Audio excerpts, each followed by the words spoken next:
룻기 1장 15절에서 18절 말씀. 이 말씀을 한 절씩 교독하면 좋을 것 같은데요, 제가 먼저 15절 읽어나가도록 하겠습니다.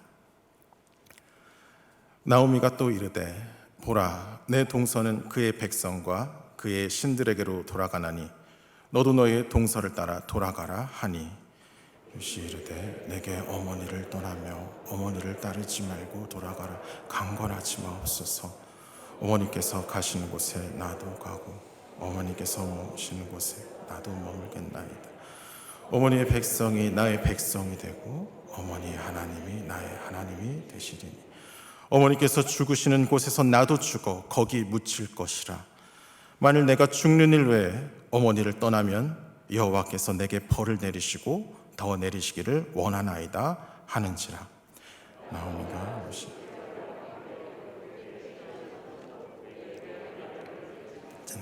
아멘.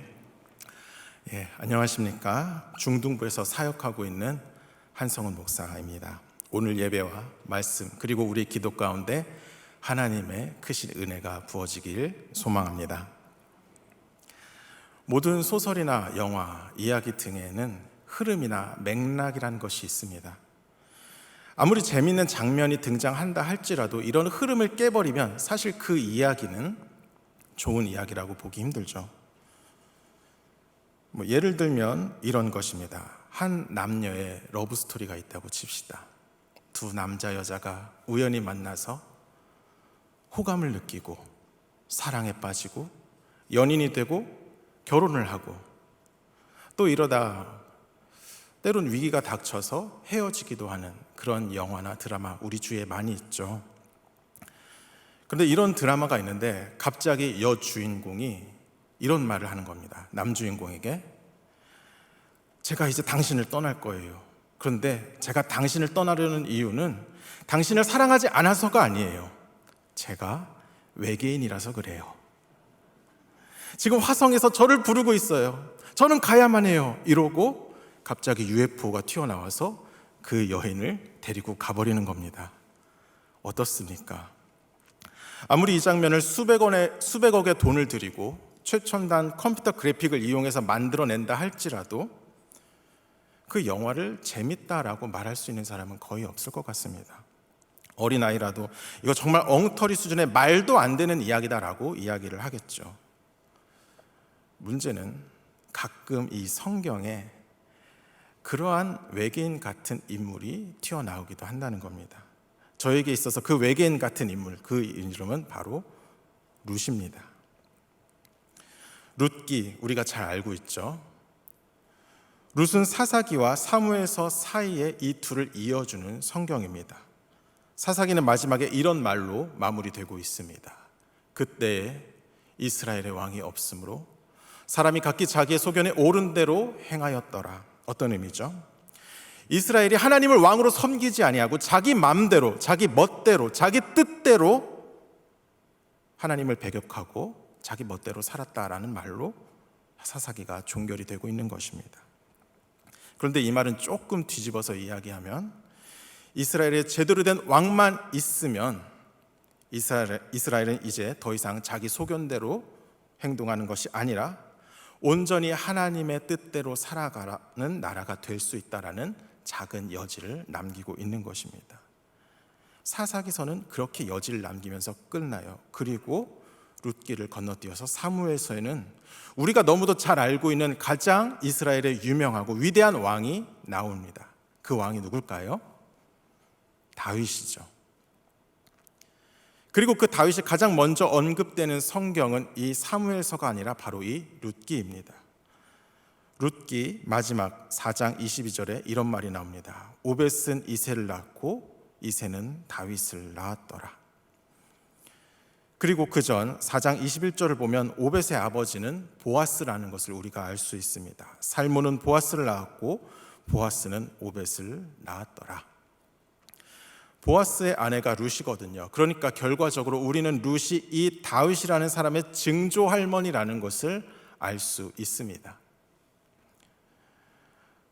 룻기는 왕이 없어서 자기 마음대로 살고 있는 그 이스라엘을 위해서 하나님께서 이스라엘을 통치할 진정한 왕 다윗을 준비시키는 그런 이야기라고 할 수 있습니다. 그리고 하나님께서 그 일을 하실 때 가장 크게 쓴 사람이 바로 룻인 것이죠. 그녀는 비록 모압 족속이고 남성 중심 사회에서 존중받지 못하는 여성이지만 또 심지어 한때 과부이기도 했지만 하나님께서 이스라엘을 구원하기 위한 계획에 가장 크게 사용된 그러한 인물입니다. 그리고 더 나아가서 마태복음 처음에 예수 그리스도의 족보에 이름을 올리는 몇 안 되는 여인 중 한 명이죠. 그러한 영광을 누린 자가 바로 룻입니다. 물론 룻 이전에 몇몇 이방인들이, 수많은 이방인들이 이스라엘 민족에 편입되는 경우는 종종 있어 왔습니다. 하지만 그냥 되는 게 아닙니다. 전제 조건이 있어요. 그것은 철저히 자기를 부정하고 하나님에 대한 신앙을 가져야 한다는 겁니다. 룻이 이것을 해냅니다. 하나님을 믿으며 자기 민족까지 버리고 자기를 부정합니다. 그리고 그동안 섬기던 신과 우상 다 버리고 나 하나님의 백성이 되겠습니다라고 이야기했으며 그 하나님의 백성이 되기를 결정한 것에 따라서 자신이 살던 땅을 버리고 이스라엘 백성의 땅으로 가죠. 그녀의 믿음이 정말 엄청난 겁니다. 문제는 어떻게 그녀가 그러한 믿음을 가지게 되었는가라는 것이죠. 하나님을 직접 만난 적도 없어요. 복음도 누군가 전해 주어야지 듣고 그것을 받아들이든가 말든가 할 거 아닙니까? 하나님도 만난 적도 없고 이스라엘에서 전에 살아본 적도 없고 또 심지어 이스라엘 백성조차도 하나님을 제대로 믿지 못하는 그때에 어떻게 룻은 하나님을 알게 되었고 신앙을 갖게 되었는가?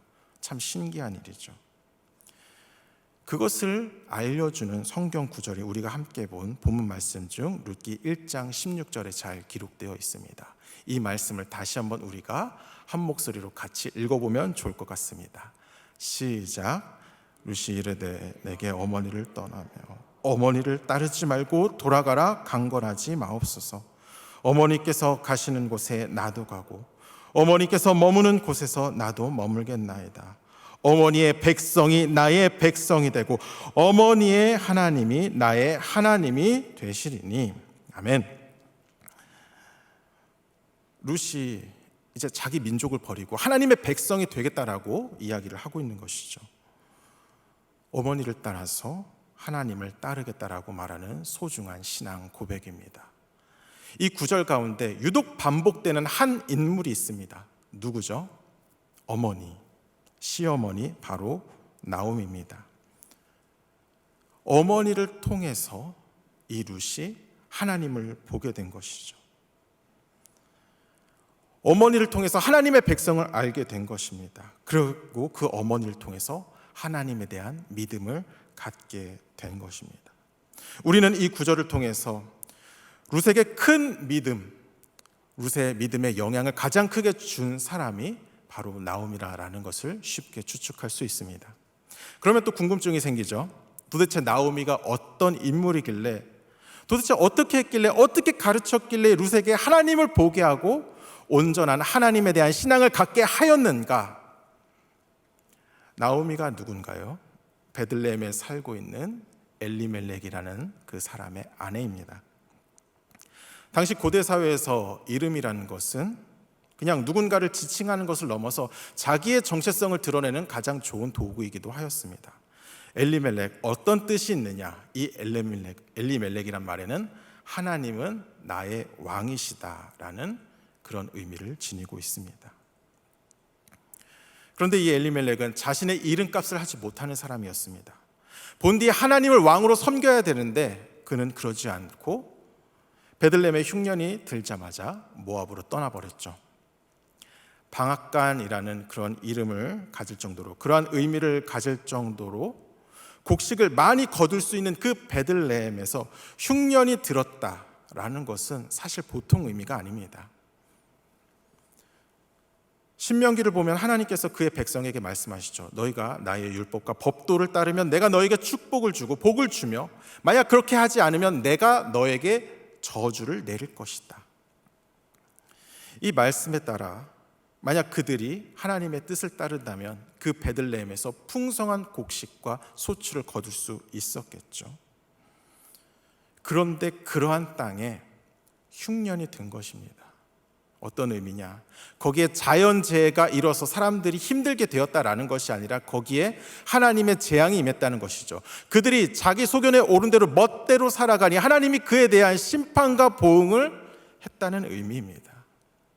그럼 하나님의 백성으로서, 하나님을 왕으로 섬기는 자로서 그러한 일이 일어났을 때 하나님의 백성은 어떻게 반응을 해야 옳을까요? 그 자리를 피하는 게 그게 하나님의 백성으로 할 일일까요? 그게 아니죠. 이런 하나님의 진노를 안 하나님의 백성은 그분께 나아가서 무릎을 꿇고 회개를 해야 하는 것이 바른 반응일 것입니다. 그런데 엘리멜렉은 그러지 않았다라고 성경이 말하고 있는 것이죠. 그는 하나님께 회개하는 것을 떠나서 아예 베들레헴 자체를 떠나 하나님께서 부정하게 여기시는 모압이라는 곳에 정착하기를 선택합니다. 하나님을 왕으로 섬겨야 하는 자가 하나님을 버린 것이죠. 그리고 성경은 또 무슨 이야기를 하느냐? 그 엘리멜렉이 얼마 안 가서 그 땅에서 죽었다라고 이야기를 하고 있습니다. 그리고 나서 어떤 일이 있었는가? 그의 아들들인 말론과 기럐이 모압 여인 중에서 아내를 취합니다. 그때 그 가문으로 시집온 여인 중 한 명이 우리가 잘 알고 있는 룻이죠. 그런데 기구하게도 얼마 안 가 이 두 아들 역시 죽는 일이 발생합니다. 우리말 성경에는 잘 표현이 되지 않았는데 사실 이 룻기 성경 원문, 히브리 원문을 보면 각 사건과 사건 사이에 와우라는 히브리어 접속사, 그러니까 우리나라 말로 그리고라는 의미를 가진 히브리어 접속사가 배치되어 있는 것을 볼 수 있습니다. 간략히 이야기하면 이런 것이죠. 그 땅에 흉년이 들었다. 그리고 유다의 베들레헴의 엘리멜렉이 모압으로 떠나가서 거기에 살았다. 그리고 나오미의 남편 엘리멜렉이 죽었다. 그리고 두 아들들이 결혼했다. 그리고 두 사람이 다 죽고 여인들만 남았다라고 그리고라는 의미의 히브리어 말이 중간에 다 붙어 있습니다. 어떤 의미인가? 그냥 A라는 사건 뒤에 B 사건이 일어났다라는 의미 이상의 것이 있는데요. 이 접속사는 문맥에 따라서 앞의 사건 뒤에 일이 곧바로 일어났으며 더 나아가서 A라는 사건 때문에 B의 사건이 일어났다라는 그런 의미도 됩니다. 그러니까 엘리멜렉이 죽었죠. 그냥 자연사한 게 아니라고 성경이 말하고 있는 거예요. 그는 죽었다. 왜냐하면 이 전의 사건, 그가 하나님을 버리고 떠났기 때문에 그것이 원인이 되어 죽었다라는 그런 의미가 되는 것이죠. 그 다음 내용, 그 다음에 두 아들들이 모압 여인들과 결혼을 하죠. 여기서 좀 신기합니다. 이 두 아들들이 결혼을 하는데 그 원인이 엘리멜렉의 죽음과 깊은 연관이 있다는 겁니다. 엘리멜렉이 죽었기 때문에 두 아들이 결혼했다. 쉽게 말하면 이겁니다. 엘리멜렉은 나름 지키는 선이 있었다는 것이죠. 그는 물질을 쫓아서 하나님을 버리고 모압으로 간 사람입니다. 그런데 이런 생각을 한 거예요. 야, 그래도 내가 아무리 타락했어도 여기까지는 아니지 않아? 그 여기가 뭐냐면 모압 사람들과 한 가정을 이루는 것입니다. 내가 물론 물질 따라서 하나님을 버리고 여기 왔어. 그런데 하나님이 부정하게 여기는 이 사람들과는 내가 하나 되는 거, 그것은 좀 아니지 않아? 나 다시 베들레헴 풍년이 되면 나 다시 거기로 돌아갈 거야. 이런 식으로 생각했는지 엘리멜렉이 그 아들들의 혼사를 일단 막고 있었다는 것을 의미합니다. 그런데 그 엘리멜렉이 죽자 그들을 통솔할 수 있는 제여권이 사라지자 이 아들들이 좋다는 듯이 자신의 육신의 정욕을 따라서 이 아내들을 취하게 된 것이죠.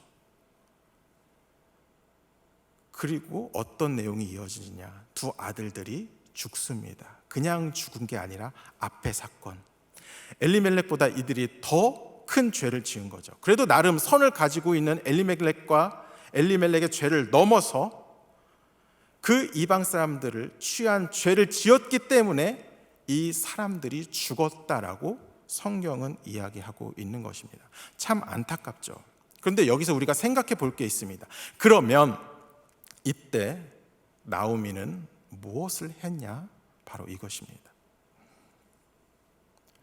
믿음의 여인이잖아요. 룻을 세운 사람입니다. 하나님의 일에 크게 쓰임 받은 그 룻에게 신앙을 전수한 나오미인데, 성경을 보면은 이 나오미가 구체적으로 이 상황 가운데서 뭘 했다라는 말이 나오지가 않습니다. 우리가 응당 믿음의 사람이라면 이런 것을 상상해 볼 수 있을 것입니다.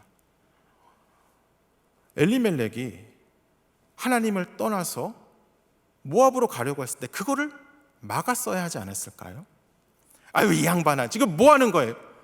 하나님을 왕으로 섬긴다는 사람이 어떻게 지금 그런 행동을 할 수 있어요? 가면 안 돼요.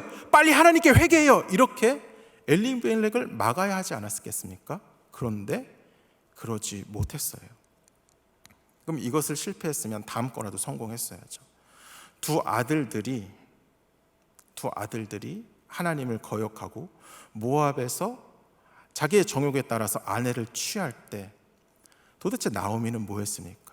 뒤통수를 팍 치면서, 야, 지금 무슨 짓 하는 거야? 지금 이스라엘에 여인이 없더냐? 그러면서 아브라함이 자신의 아들 이삭을 리브가와 짝지어 준 것처럼 저 이스라엘에서 여인을 데리고 와서 믿음의 가정을 지켜야 한 것이, 그것이 믿음의 여인으로서 당연히 해야 될 행동이 아니었겠습니까? 그런데 그러지 못했어요. 나오미는 남자들에 의해서 이리저리 끌려다니는 그런 인생을 살았고, 수동적인 인생을 살았습니다. 무언가 분명하게 해낸 것이 없어요. 어떻게 보면 실패만 한 거죠. 그런데 그녀를 보고 룻은 하나님을 보고 믿음을 갖게 된 것입니다. 도대체 무엇을 했는가? 지금 나오미가 직접적으로 뭔가 이룬 것은 없어 보입니다만, 사실 나오미는 하나님의 백성으로 할 수 있는 가장 위대한 행동을 합니다. 그것은 하나님을 원망하지 않고 여전히 그분을 끝까지 붙잡은 것입니다. 1장 6절과 7절 말미에 나오미가 이후에 어떠한 일을 했는지가 나오고 있는데요, 새번역 버전이 좀 더 잘 표현된 것 같아서 이것을 읽어드리겠습니다. 두 며느리와 함께 모압 지방을 떠날 채비를 차렸다. 그들은 유다 땅으로 돌아가려고 길을 나섰다. 모압을 떠나서 유다 땅으로 가려고 길을 나섰다라. 그것이 나오미의 행동이었다라고 성경이 이야기를 하고 있습니다. 얼핏 보면 먹을 것이 없고 의지할 것이 없어서 고향으로 돌아가는 그런 처량한 한 여인의 모습처럼 보입니다. 하지만 여기에는 중요한 영적인 의미가 있는데요, 먼저 모압을 떠났다는 것은 죄에서 떠났다는 그런 의미가 됩니다. 그리고 유다 땅으로 돌아간 것은 남편과 자식이 다 죽은 그 절망의 순간에도 하나님을 원망하지 않고 오히려 하나님을 붙잡으며 그분께 돌아가려고 했다는 그런 의미가 되는 것이죠. 저 같았으면 하나님 원망하고 하나님 배신했을 것 같습니다. 나의 남편도 지키지 못한 하나님, 나의 아들을 죽게 냅둔 그 하나님 믿어서 뭐하나, 그러면서 하나님 버리고 그 모압에서 살았을 것 같습니다. 나오미는 그러지 않았다고요. 오히려 죄에서 떠나서 하나님을 붙잡습니다. 정말 어려운 결정이에요. 지금 우리로 따지면 이것과 마찬가지입니다. 우리가 일본에게 점령되었을 때 일본으로 피신을 합니다. 그런데 일본이 망하자마자 다시 한국과 돌아온 것과 똑같은 그런 상황이에요. 사람들이 나오미가 돌아왔을 때 반겨줄까요? 조롱할 겁니다. 남편과 아들이 죽은 것을 보고 누가 동정하겠습니까? 아유, 하나님의 저주 받을 짓을 하더니 그대로 되었구먼, 이러시면서 손가락질을 받았을 겁니다. 그것을 아는 상황에서도 나오미는 하나님을 붙들고 있는 겁니다. 나오미가 오직 하나님을 바라보며 그분을 의지하였고 절망의 풍파한 가운데 하나님께 매달렸습니다. 그리고 그 모습을 그대로 옆에 있는 룻이 보았습니다. 룻이 어떤 생각을 했을까요? 이 절망의 상황에서 나의 시어머니 나오미가 여전히 소망을 가질 수 있는 이유가 무엇일까 생각하지 않았을까요? 이러한 상황에서 하나님을 붙잡는 저 어머니의 민족은 어떤 민족인가? 그리고 더 나아가서 하늘이 무너진 것만 같은 이런 상황 속에서 여전히 소망이 될 수 있는 저 하나님은 어떤 분인가? 룻은 절망 가운데 여전히 하나님을 붙잡는 그 나오미를 보고 그제서야 오히려 하나님과 하나님을 믿는 백성이 무엇인지를 보게 되었고, 그때 하나님의 백성으로 다시 태어나게 된 것입니다. 사실 나오미에게 있어서는 하나님 붙잡는 것 말고는 그때 할 수 있는 일이 없었겠죠. 그런데 그 행동을 통하여 왕이 없는 이스라엘에게 왕을 준비시키며 더 나아가 예수 그리스도의 구속사를 당당하게 그 구속사에서 한 자리를 차지하고 있는 룻이라는 여인이 탄생되었습니다. 아마 나오미가 없었다면, 그렇게 행동하지 않았다면 룻이 없었을 겁니다. 룻이 없었다면 우리가 아는 다윗도 없었고, 좀 위험한 발언이기도 한데 예수님도 없었을 수도 있습니다. 물론 하나님께서 어떠한 방식으로 그 구속 역사를 다 이루실 것, 그것을 저는 믿습니다. 분명한 것은 그렇게 행동하지 않았다면 우리가 아는 그 방식대로 이러한 일들이 일어나지 않았을 것이라는 것이죠. 어떠한 소망도 없는 상황 속에서 나오미는 오직 주님만을 붙잡았을 뿐입니다. 그런데 그것이 하나님의 큰 역사의 좋은 도구가 되었습니다. 나오미가 하나님께 매달려가지고 무엇이 이루어진 것이 아니라 하나님께 매달린 그 자체가 주의 능력이 되었음을 믿으시기 바랍니다. 저라는 사람은 사실 청년의 시기에 굉장히 열등감이 많은 사람이었습니다. 왜냐하면 능력이 없었거든요. 그리고 잘난 친구들이 너무도 많았습니다. 좋은 대학도 나온 것이 아닙니다. 대단한 일을 경험해 본 것도 아닙니다. 그런데 친구들은 좋은 학교를 나오고 좋은 직장에 들어가고 교회 헌금도 많이 하고 봉사도 많이 했습니다. 저는 군대도 다녀오고 대학도 졸업했는데 그때까지 진로도 제대로 정하지 못했고 뭘 해야 할지 몰라서 고민밖에 할 수 없었는데, 집안 형편도 좋지 않아서 그 미래에 대한 준비도 제대로 하지 못했습니다. 제가 그때 당시 할 수 있었던 것은 근처 기도원에 가서 기도하는 것뿐이었습니다. 하나님께 감사와 찬양의 기도를 드리려고 간 것이 아니죠. 따지려고 갔습니다. 주님, 왜 저는 이따위밖에 안 되는 인생을 살 수밖에 없습니까?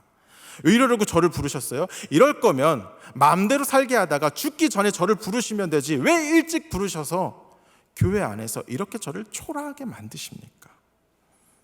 이러한 삶을 살게 하실 하나님이 원망스럽습니다 라는 기도를 하려고 기도원에 열심히 올라갔습니다. 며칠 뒤에 주께서 제안해 주신 마음이 있었죠. 내가 이 세상에서 큰 일을 해야만 내가 너를 인정해 줄 아느냐? 너의 그 어려운 시기에 네가 나를 찾는 것만으로도 내가 너를 기뻐하고 나는 너를 인정해. 그리고 그런 너를 사랑한단다. 그리고 네가 나를 붙잡는 그것만으로 나는 충분히 일할 수 있어. 나를 붙잡으면 돼. 이 마음을 주셨고 그 마음을 저는 지금까지도 소중하게 간직하면서 살아가고 있습니다. 제가 이전에서 다른 곳에서 사역할 때 차량 운행을 했습니다.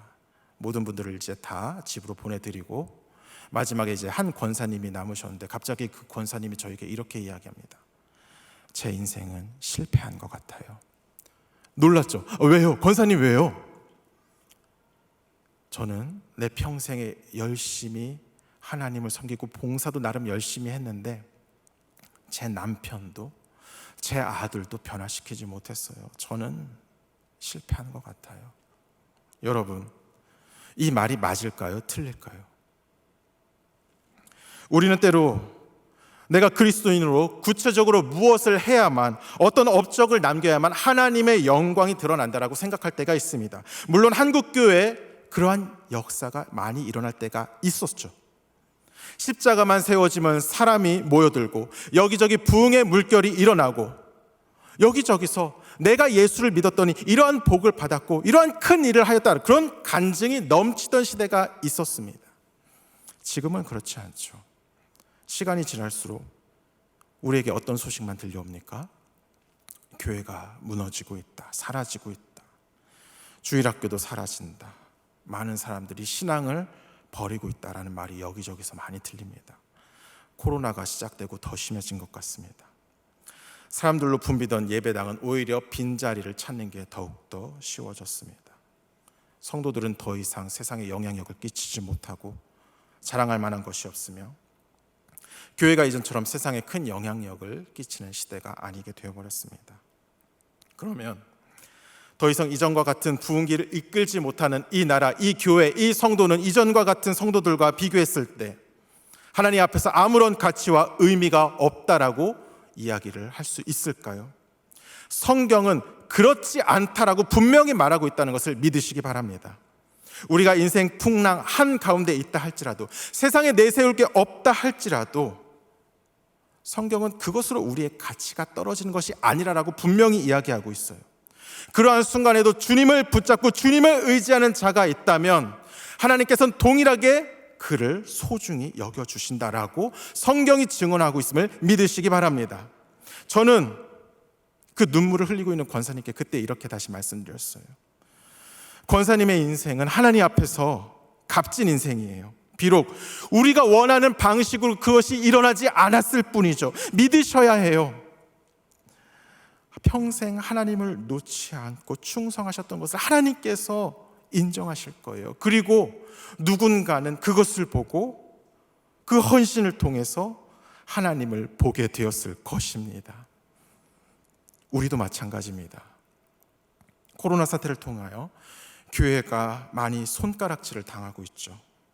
코로나의 막바지에 다가왔다라고 하지만 여전히 많은 사람들은 이 코로나가 교회 때문에 퍼졌고 그 교회 때문에 이 나라가 어려워졌으며 교회 때문에 자신들의 인생의 명예가 그리고 여러 가지 어려움이 닥쳤다라고, 명예가 실추되고 어려움이 닥쳤다라고 말하고 있습니다.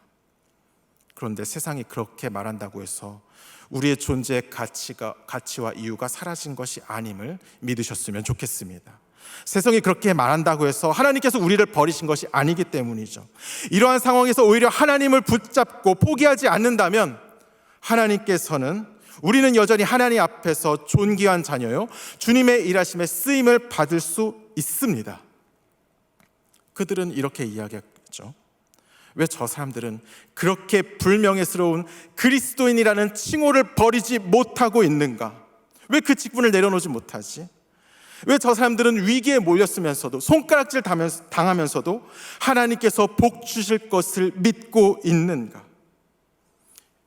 그러한 조롱 속에서도 우리가 끝까지 주님을 붙잡고 있으면 어떠한 말이 그들 가운데 흘러나올까요? 이런 말을 할 것 같습니다. 왜 저들은 넘어지지 않고 이 어려운 상황 속에서 절망하지 않고 일어서는가? 왜 저들을 그렇게 만드신 하나님이란 분은 어떤 분인가? 그들에게 있어서 하나님이 드러날 때까지 우리는 하나님을 의지해야만 합니다. 우리가 아무것도 할 수 없다 할지라도 오직 하나님을 붙잡는 그것만으로 하나님께서는 일을 하실 것이며 세상은 언젠가 하나님을 볼 것이고 교회와 성도가 다시 세워질 것을 믿으시기 바랍니다. 하나님을 붙잡는 성도의 삶에는 실패가 전혀 없습니다. 비록 우리 눈에 보이지 않더라도 하나님은 성도의 삶을 1분 1초도 허비하지 않으시고 그것을 통해 역사하십니다. 우리가 하나님을 붙잡고만 있으면. 우리의 현실에서 우리가 원하는 대로 결과를 볼 수 없다 하더라도 주님께서는 반드시 일하십니다. 우리의 눈이 아니라 믿음의 눈으로 이것을 바라보고 소망을 품고 여전히 주님을 붙잡는 그런 인생을 사심으로 매일 승리하시는 모든 성도님들이 되시길 간절히 소망합니다. 우리 말씀을 생각하면서 찬양하도록 하겠습니다.